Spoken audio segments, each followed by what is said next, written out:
नमस्कार मित्रांनो, आजकाल पोटात गॅस होणे, पोट फुगणे, डेकर येणे, जळजळ होणे, अपचन आणि बद्धकोष्ठता यांसारख्या समस्या अनेक त्रास देत आहेत.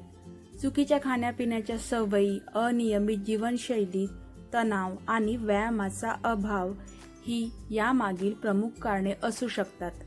पोट व्यवस्थित साफ न होणे आणि पचनक्रिया मंदावणे यामुळे शरीरात अस्वस्थता निर्माण होते.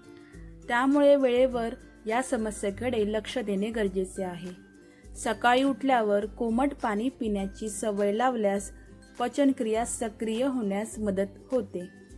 काही लोक कोमट पाण्यात लिंबाचा रस मिसळून पितात. आले, ओवा, जिरे, हिंग यांसारखे पदार्थ पारंपरिक पद्धतीने पचन सुधारण्यासाठी वापरले जातात. आल्याचा चहा, जिऱ्याचे पाणी किंवा ओव्याचे सेवन अनेक घरांमध्ये पोटांच्या तक्रारींसाठी केले जाते. ताकामध्ये असलेले चांगले जीवाणू पचन संस्थेसाठी उपयुक्त मानले जातात. त्यामुळे नियमित ताक पिणेही फायदेशीर ठरू शकते.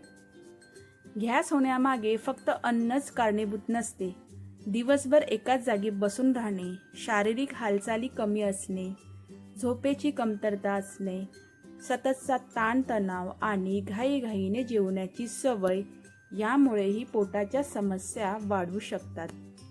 त्यामुळे दररोज किमान 30 मिनिटे चालणे, हलका व्यायाम करणे, योगासने करणे महत्त्वाचे आहे. पवनमुक्तासन, वज्रासन आणि कपालभाती यांसारखी योगासने पचनक्रिया सुधारण्यास मदत करू शकतात. तसेच अन्न व्यवस्थित चावून खाणे, वेळेवर जेवणे, खूप तेलकट आणि मसालेदार पदार्थांचे प्रमाण कमी करणे, शीतपेय टाळणे आणि पुरेसे पाणी पिणे या सर्व सवयी अंगीकारल्यास गॅसची समस्या कमी होण्यास मदत होऊ शकते आणि आपल्या शरीराला कोणते पदार्थ सूट होत नाहीत हे ओळखणे देखील तितकेच महत्त्वाचे आहे.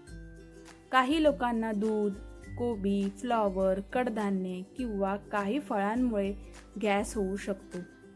पोट निरोगी असेल तर संपूर्ण शरीर निरोगी राहते. त्यामुळे पचन संस्थेची काळजी घेणे ही प्रत्येकाची जबाबदारी आहे.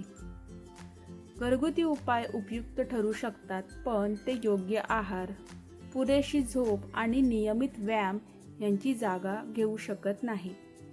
निरोगी सवयी अंगीकारल्यास गॅस, अपचन आणि बद्धकोष्ठता यांसारख्या समस्या मोठ्या प्रमाणात कमी होऊ शकतात. तर मंडळी, आता महत्त्वाची सूचना जाणून घेऊया.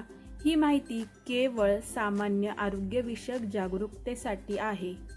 वारंवार गॅस होणे, तीव्र पोटदुखी, उलट्या, वजन झपाट्याने कमी होणे, रक्तस्राव किंवा इतर गंभीर लक्षणे आढळल्यास त्वरित डॉक्टरांचा सल्ला घ्या.